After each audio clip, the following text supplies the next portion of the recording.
Welcome to the Ngalabi Short Film Festival Q&A session with two filmmakers on our festival program. My name is Sharon Rwakatungu. I'm the moderator for all the Q&A sessions at this year's Ngalabi Short Film Festival. Today we'll be talking to the filmmakers of two films that we've seen today, which are Who is the Witch from Zimbabwe filmmaker and Stolpersteine. I don't think I can pronounce that perfectly. Right. From Germany. These films are really great that have such great artistry in their filmmaking. So I'm very excited about this Q&A. I would love for the filmmakers to introduce themselves because I don't think I can do it justice. We'll start with you, Lawrence, then Reza. Please introduce yourself. Well, hi, my name is Lawrence. I was born in Zimbabwe, came to UK when I was a bit older. So I live and work in the UK, and I make short films about life and identity, and yeah, sometimes about my experiences about about my experiences, and I see myself as a tool for other people. Like I make films about other people as well, like they tell their stories, and I just make films, tell stories on behalf of other people, really. Yeah, that's the kind of things I do. Reza? Yeah, we forgot Markus, the legendary Markus. Also, he's also, of course, definitely. I have seen his credits. He is a legend, and we're privileged to have you here. Thank you, Markus. I am Reza Sam Mosadegh Mosadegh, and I was born in Iran, and my parents and me, when I was a little child, we fled from Iran because of there was a war and so on, and some difficulties. That's why we had to leave the country. And then I grew up in Germany, and today I'm a filmmaker trying to find always stories which are emotional on a way, but on the same side, I always try also to touch the mind. I don't want just to make emotional films. I try to go with the emotions into the brain, because I think emotions are not enough to make people change in ways in life. So that's what I try. I don't know if it works always, but this is what I do. And Thank you. Markus, please introduce yourself. Yes, I am Markus Knüfken, a very complicated name. I'm 55 years old, and I live in Germany, in Hamburg. But I was born in a total different part in the center of Germany called Ruhr district, a very industrial area of Germany. And I am an actor, but I also try to write scripts now and do also adventure stories about my traveling in the Swedish Lapland. There's my last book I wrote, but that's my first book that I wrote. And I was very happy that Reza asked me to take part in his film project, Stolpersteine. Great. Can't wait to hear more about your experience in Stolpersteine. So I'll be asking you three questions, and then I hope you'll be able to also talk about each other's work. Any questions or comments you have for each other. I'm looking forward to that as well.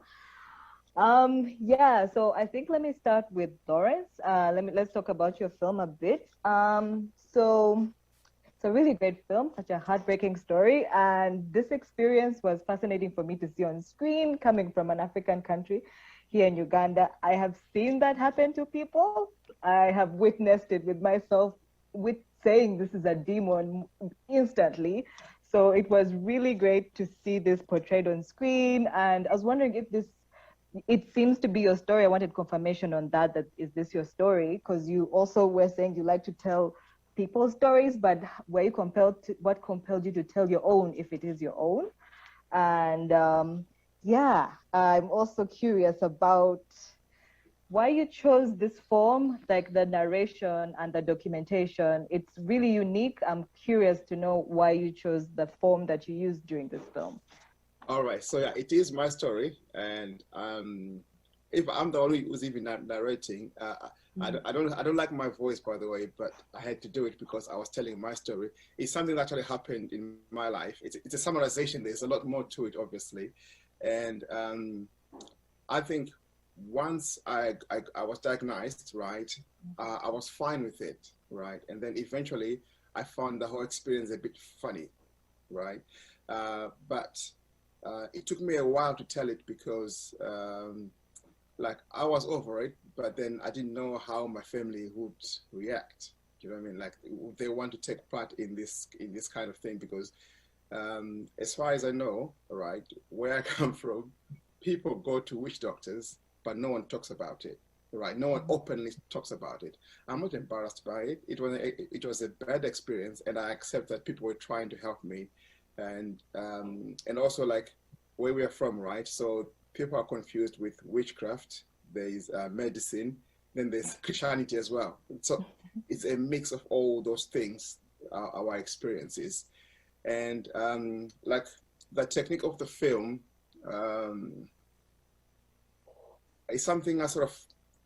It took me a while to make the film because I wanted something to express everything. I wanted to be expressed how it felt, like how I feel, like correctly in my eyes. So it's a mix of maybe techniques I've seen or learned over the years. Like I say, oh, I like that, and then sometimes it's appropriate to put in the film, and yeah, so it's a mix of a lot of things, and I just went with what felt right. Okay, like, okay, so here I want loads of voices, so I'll just mix them in, find the best way to do it, because so I'm a bit of a show off, not in a bad way, right? But in that when I tell a story, I want someone to watch it either for the story or for the technique. So either way, you're gonna keep watching.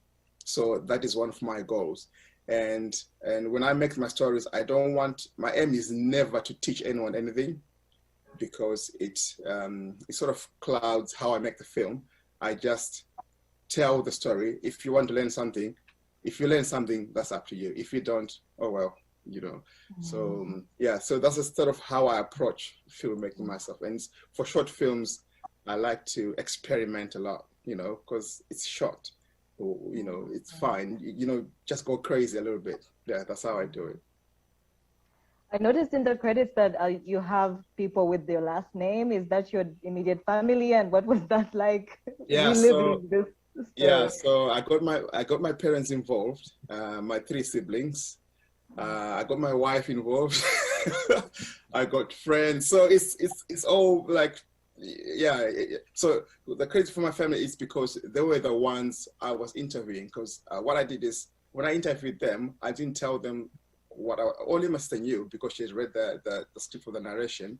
But everyone else, I just said, I'm making a film. I'm just going to interview you. So in a way, it was like a cathartic experience. You know, something that is like therapy, because we'd never spoken about it. It's one of those experiences like we went through as a family. We were just looking for this illness to stop. When it stopped, everyone just kept quiet. But then now, some of the things in the film I was learning about it was, you know, like this thing I was threatening, I was like this. I didn't even know. No one told me. We never spoke about it until I until I was interviewing them for the film. Wow, that's insane. That's really fascinating. Thank you very much, Lawrence. I think I'm going now to talk to the filmmakers of Stolpersteine. I'll start with you, Markus. Thank you for coming here today. I was very stunned to see the sheer number of films that you've been in. So I hope you'll be able to tell us about your experience working on this film. It was a great film and fascinating how much scale it has, all in about maybe 2 locations from what I could notice, and most of it takes place within a house. And what's stunning is in that house, the main character who you play, Jonathan, has to run through so many emotions within the same setting. I wanted to know what your experience was like playing a character, like changing your emotions in the same place. I don't know your experience as an actor doing this film with a topic of this nature and what that was for you and what it meant for you. Yes, it meant quite a lot for me, because normally I'm not asked as like an actor. You always like also kind of being in a type actor that you put into kind of a Schublade, was it Schublade? In a cupboard. In Germany we say you only play a special kind of character. So when Reza asked me to play this character, a Jewish husband and father of a child during the Nazi occupation in Germany, it really touched me, because in my family, my grandfather also took place as a soldier in that time, and he was on the wrong side. He was on the side. He was an SS officer. He went to Russia, and he fought there in the war, in a big battle, and he came back wounded in his knee. And in our family, we never really talked about this history that happened a long time ago in my family when I was a young boy, because I'm 55 years old. So when I was in my 15 years old, could think about what happened in that time in Germany. I had so many questions, but I was also too shy to ask these questions to my grandfather, because I saw that he shut himself totally down, that he didn't want to talk about this topic. So when Reza asked me to take place in this movie, it was also something for me to kind of relive the history of my grandfather and the history of my family somehow, and to give something back, to shine a light to something that happened in that time. And that's why, because you asked, it was a very emotional roller coaster for that character, probably because I had all these emotions in me. It was easier to take to get these emotions out, and the thing is, we only had one day to shoot. Oh, wow. It was not Reza told yes. Reza can say more about that experience. And there was a very, very old house, always used for this kind of historical topics, and it was not heated, and it was the coldest day of the year, and there was no heating in the whole house. And I think we started in the morning, and I think we finished like 2 o'clock at night to get everything together. So it was also a very, very roller coaster ride by doing this whole thing, but it also helped probably for the emotions. So Reza, maybe you want to say something more about. Yeah, it was actually, it was I think a crazy shoot, but I have to correct you a bit. It was like 1.5 days, because the day before we decided to make some rehearsals. And once we were doing it, then we said spontaneously, like in the night, like I don't remember, it was really late, and we said, like, come on, let's not rehearse, put your clothes on and let's shoot. And I think we shot in the night before also, like a few hours, you know, and then the next day we went crazy. But okay. This is, I have to say, now being more experienced as a filmmaker, when I watched the film, this is what I sometimes regret, because today I would give you more time, you know, I would give you more time to go even deeper into the role, and maybe I would cut a few scenes of the script. But even though I think it was a crazy job we have done, and all people from the set runner to the DOP and all the actors and I think we did a crazy job on this. But yeah, it was the circumstances were so hard, cold, and no time, and that's why even more I have to say that Markus and all really could bring over this, could act perfectly. It's we should all really see that the actors did all that in one day, or one day and a few hours. So that's even a bigger challenge than shooting this film. We should have with regular budgets and so on. I think we would have shot it in 1 week, you know. So can I just ask, had you seen the house before you made the film? Yeah. It was really difficult to find a house which suits to the time, and then we found the house, but the problem was the house was completely empty. There was nothing. There was no furniture inside, nothing. Yeah. So then after finding the right house, we had to find all the furniture, and I really wanted the furniture to be exact, historically correct, suiting to the time, you know, and we had to put all the furniture. We didn't have the budget for a set designer. So actually it was my assistant director, my mother, which helped me, and we three put all the furniture inside the house, you know. So, but that was one of the biggest challenges of the whole production, I think, to find the house and to put the furniture inside. All right, no, I think I'm quite impressed because, I thought it was several days. That's what I thought. Everybody thinks that. Everybody thinks that. It's everybody thinks that. You know, I would see like the camera movement. I forgot. Is it Rebecca? Right? Should go to this side. And then exactly. Would meet you there, right? Yeah. I'm thinking, wait, so because each time it needs rehearsal, it needs planning and all of that. It was like I think Markus, we made 1 day of rehearsal, right? Yeah, I think right. A few days before. Yes, but maybe you are right that it was just 1 day before or so, that we did it 1 day before. We did the rehearsal.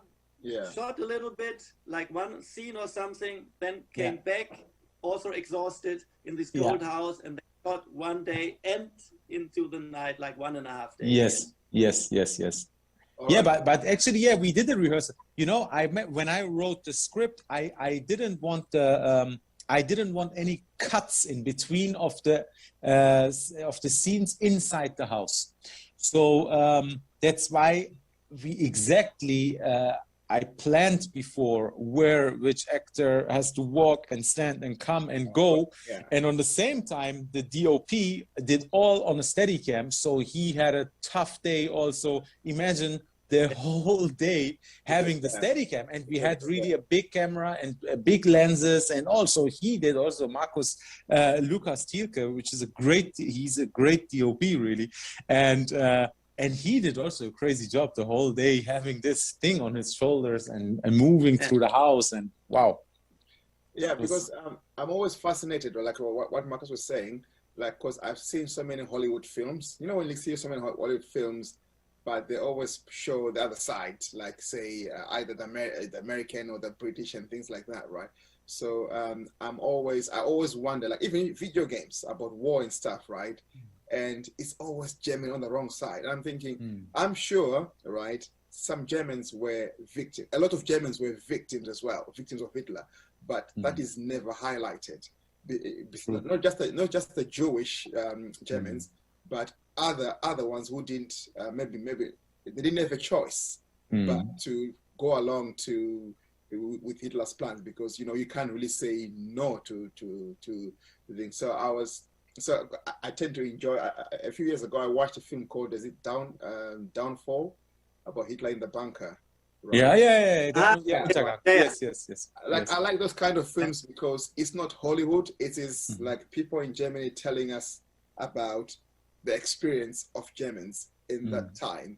So I appreciate you guys making that film, and it's something that always, because we never, okay, I say we never, but if we try hard, I can always, like now it's easier with streaming stuff to find all these German films, but previously would never watch like the German experience, or how you would tell people in German how they would tell the story in the time period, because, you know, it's always the bad side. It's something that always fascinated me. So yeah, I appreciate you guys for making that film. Yeah, no, that's true. I'm right now working on another story, and this is also about a German woman, which was really, in my eyes, she is the symbol of woman power and all, because she was, during the Hitler regime, she was hiding Jews and hiding people who were politically threatened and all. And at the end, she lost her life. But I think her story should be told. It's a true story, and I'm working on it right now. And there were many people who were heroes at that time, you know. And now we can talk and say like how horrible that time was, which definitely it was. But the people who had the face to stand up at that time against the Hitler regime, they were really, really strong minds. And I think their stories should be told as well. And as I said, this is all one story I'm working on right now. Oh, yeah, they should, yeah. That's really great to hear. Thanks. Oh, you guys have dove into so much that I already was going to ask. I wonder if maybe Markus and Reza, you have any comments or questions for Lawrence about his film? Definitely. Yes. Yeah. So Markus, go ahead. Shall I start? Because the thing is, I also found myself very involved in that film because my brother Manfred, who is 1.5 years older than me, he had the same disease. When he was 5 years old, he had epilepsy. Mm-hmm. And at night, my parents found him in the bed, and he was shaking and shivering and strangely breathing. And they went to the doctor, and the doctor in Germany found out that must be like in the early 70s, I would say 1971 or something like that. Yeah. And he was diagnosed with epilepsy, and he had to take medication, I think up to his adulthood. Like when he was 20, 21, he could stop with the medication, but that was also like a difficult time for him. And on the other side, I was thinking like when you were raised like you in like with this cultural background, that this witch doctors is like, or you probably can say much more about it than me, that it is a part of the culture of the country. And then if like a normal doctor, in inverted commas, can't help you, you go to a witch doctor because you want, right. Yeah, you want for your child the best, and you want that somebody helps your child. And so if the normal doctor can't find anything, you probably go to the witch doctor, and something like that, like you showed in your movie, in your short film. When you watch it, it is a kind of dark humor inside of that. But on the other side, I can also understand that it was horrible for you, a horrible experience, and the whole process and what he did with you, the sniffing and all this stuff, and that at the end that it didn't help at all, and it put like, yeah, that you get the feeling there are demons in me, and there are these wives or these witches talking to me with strange voices. Yeah, it must be really, sorry that I laugh, but it's not funny, but it's you know what, right? Very interesting. Yeah, for me, when I look at it, right, it seems funny now, right? It wasn't funny at the time, but now it's just ridiculous. And I think because at the time no one understood the symptoms, right? Because they knew about epilepsy, but my symptoms were too different from what they knew. Okay. Right? Because I was hearing voices and smelling stuff. I'm like, what is that? You know, do you know what I mean? Mm-hmm. Because epilepsy, the most common type is, the convulsion and the froth in the mouth, and that, right? To people like that is epilepsy. But now I learned that there's so many different types of which, people experience them, but because we only the most common one is what people know. So anything else is too strange. Okay. Yeah. But I think also it's like when I watched your film, I remember actually there in your country at that time it was like the witch doctor, but I think there are so many parallel aspects in the Western world right now, in other relations, because we are right now the society is taking tendencies to not to go to witch doctors, but when we see in another completely, if we take another topic as an example, racism rising, anti-Semitism rising, hate rising against any people who are different from yourself, you know?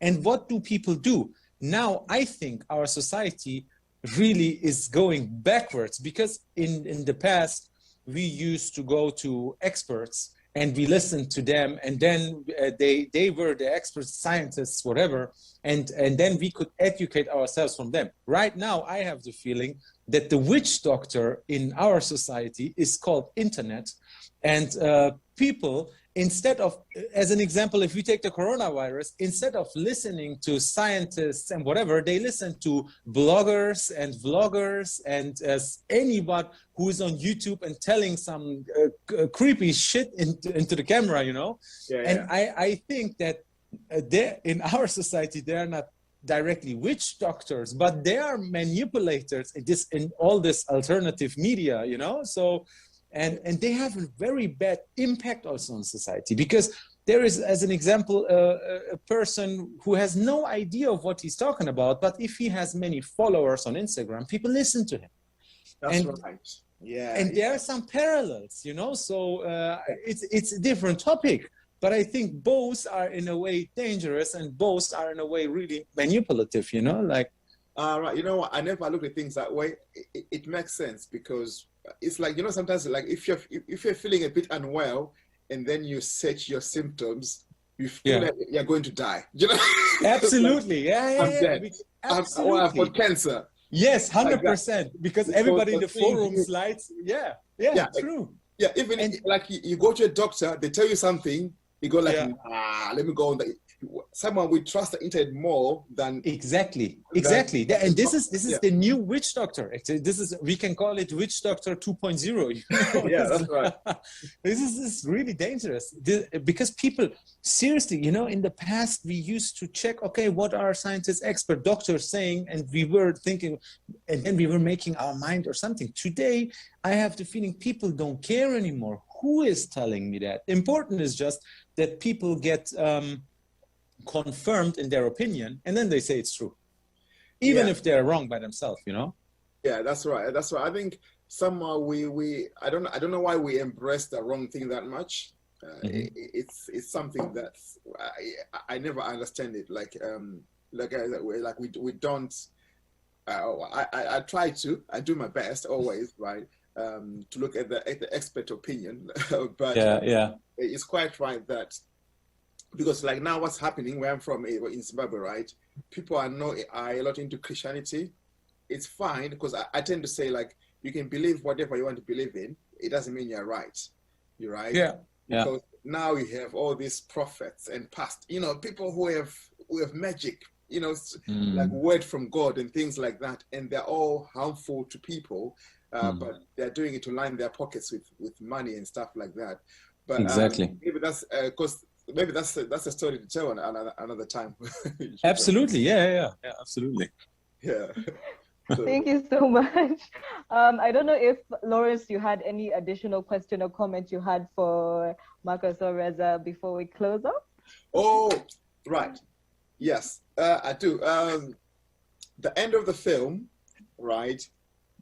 It mentions. The thing about guilt and about how like we shouldn't feel bad about things that happened in the past. And so am I correct, like kids now in Germany, they are taught about the history, right? Am I correct? Yes. So, yes. Absolutely. Yeah, to me, sort of, because I was in Germany a few years ago, about 2-3 years ago, right? And I enjoyed myself. It was nice. It was in Berlin. It was a great city, by the way, right? Yeah. And like all these young, vibrant people that I met, right? And I thought, the comments at the end of the film about, you know, how we learn from our past in the future, right? I really appreciated that, right? Because like I'm in Britain, nothing like that is taught in schools, right? All the bad British history, it's all like Britain is great, Britain is and things like that, right? So was it like, were you like confirming, what am I trying to say? Like, were you sort of confirming that we learn from our past, we shouldn't feel bad? Or were you even feeling bad about it? Or should you be feeling bad about it? No, look, I think when I wrote the script, I wrote it in a time where a German radical right-wing party was rising, which is AfD, and sadly they are sitting today in the German parliament. Yeah. And their argument is always like, hey, we should forget about the past. You know, we should erase the past from our history books and we should go to the future, you know. And I think the most important thing is not to forget the past to create the future, because a future without learning from the mistakes in the past will the risk that it will be a wrong future is high, because especially now in Europe, so much hate is rising. Yeah. And with this sentence, I just want to take the wind out of their sails of this radical right-wing people saying like, hey, we should forget the past. No, what I want to say is, and for me especially, I'm not even a born biological German. You know, I was born in Iran, but I feel like a German, and I want to move the society forward. You know, and for me, it doesn't matter actually which society. But what I wanted to say with that is, hey, you don't need to feel guilty for the past because you were not even born at that time. But just keep in mind, don't forget about the past and educate yourself about it, to not let hate rise again ever in history of Europe. You know, we are in Europe, we have peace since a period longer than ever before. And how the tendency is going now with all these nationalist parties, I'm really worried that Europe in 20 years, it will be completely different from what it is now. Look at the British Brexit also something. This is a discussion people can have, but still we saw that even in Britain, the Brexit decision was so close, you know, it was closely 50-50.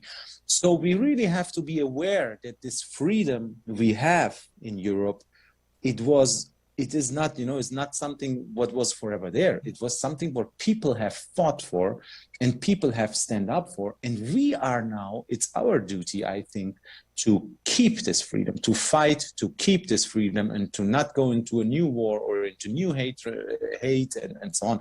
So that's why I said this sentence, why I wrote the sentence is just because I want to say, don't feel guilty for the past because it was not your fault. You were not even born, but keep it in mind to not let it rising. So in short terms. All right. And for Markus, right? Great acting, by the way. Really, really, really, really good. Because I was watching it. I've watched it a few times, but you know, and you look quite different. You look quite different from the film. But yeah, thank you very much. Yeah. Yeah, because what I think is right. Because I've never acted, but what were you channeling? Were you just channeling like, or it's like your grandfather's past, or were you just is it just your feeling when you were? How were you the character itself? Is it Jonathan? Yeah. It is hard to say because as like a German, I probably don't want to mention that I could really, really experience this this fear and this horrible things that happened to the Jewish people, and because I was playing a Jewish husband and father, I just could try to. It's a little bit, probably not a little bit. It has a lot to do what Reza was just saying, because it also always emotionally shook me what happened in the past. And when I traveled through the world, when I went to Africa, when I went to New Zealand, when I went to Australia, whatever, somehow as a German I always feel, especially when I was younger, a big responsibility to show the hello. Oh no. Oh no! You're still on. It's all fine. You're on. Okay. You're on. Something here, my screen is like I see all my records, but then I just talking. I always had the feeling I have to be a really, really nice and friendly German to show the people that we learned something from the past. That it is the last thing that we want to do, to feel superior, that we want to be arrogant, that we want to show off or whatever. And on the other side, it always made me very small because I was not relaxed when I was traveling, because I had always this bad feeling about the Nazi time. Yeah. And like Reza said, I was born like 20 years, I was born 1965, so 20 years after the war ended, but I felt so much pressure on my shoulders for what really happened there and what my grandfather did, and what my ancestors, yes, and it's kind of giving something back with it's a big word, but being part of this new movement in Germany for a long time, that is this movement that people want to step aside and be tolerant and be very aware about democracy and about fascism, that this never ever should happen again. And like Reza said, once in a while, always these right-wing movements get stronger and stronger. And there was a time, this time when we made Stolpersteine, because he talked about the party called AfD, Alternative für Deutschland, and it is a very, very right-wing party. You can call them fascists nowadays, and to remind the people, learn about history, never ever let this happen again, and be smart.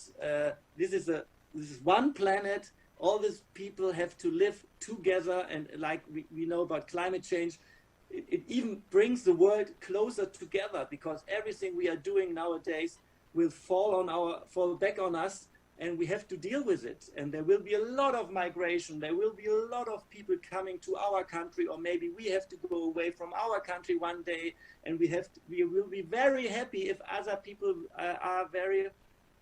they show hospitality, and they show like tolerance to us. And that is like that's a very big topic I'm talking about. All these ideas probably.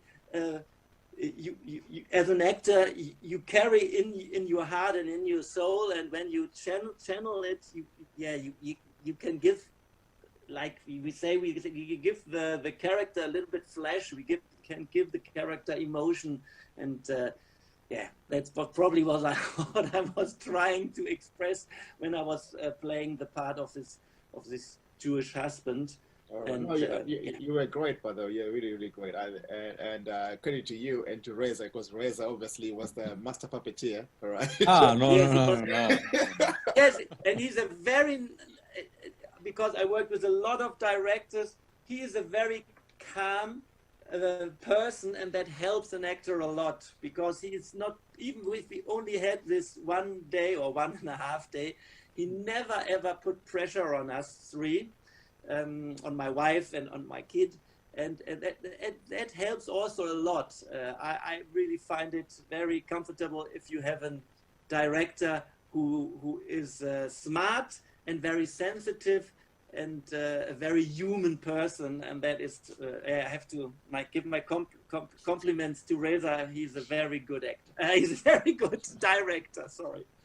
Thank you very much, Markus. But I think also on the same time, we were dying at that time. You know, also the producer coming all the time saying no time, and yes. on the same time, we were while we were shooting the next scene, we knew that it's going to be late. Then, as an example, the light guys came and said, "Hey, we are just paid until 10, and we will shoot until 2." And you know, on the same side, I had to focus directing, and at the same time discussing like, hey, do we have budget to pay maybe a bit more to the light guys and so on. But still, I think this was one of the reasons, I have to say, I wanted to work with Markus, and we made also other projects together. So I have to say it's great to have an actor who is like Markus, is on point. So you give him the script, you give him that, and he is on. You know that it works. You know, you make the same scene.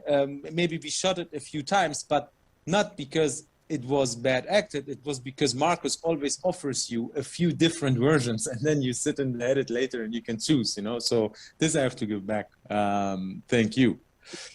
And another thing what I want to say, which is also really, really important to me, this Stolpersteine is not just something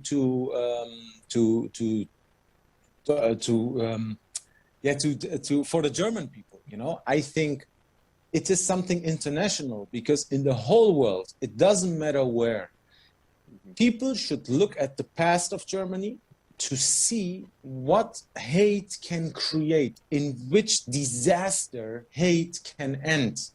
This is independent from Germany, from Europe, from America, from Africa. It doesn't matter. In Asia, it doesn't matter. Hate is everywhere dangerous, and hate can be the worst part. If people in the world should look to what happened in Germany, because this is the youngest and maybe worst thing what happened in the Western countries, at least, in the Western world at least. And this, I think that's why also Stolpersteine was really in festivals in the whole world, because I think it is a message which should go into the world, and not only for Germans. This is not only for one nation, you know. It's like, it's international, I think. Everywhere there is hate because of religion, because of skin color, because of different cultures and whatever. And I think this is something people should always be aware. It doesn't matter where, what happened in Germany, to not make the same mistake. Doesn't matter where. Yeah, too right, too right. Thank you so much, Reza, for those beautiful words, and you too, Markus. Guys, this has been really great, so great. This has been such a great discussion. I thank you all. I'm sure the people watching this at the festival are going to enjoy it a lot. They've enjoyed it for sure. Yeah, but we've run out of time. I guess this is it. We have to say bye to the people in the crowd, the imaginary people right now. Thank you. Thank you. Very much.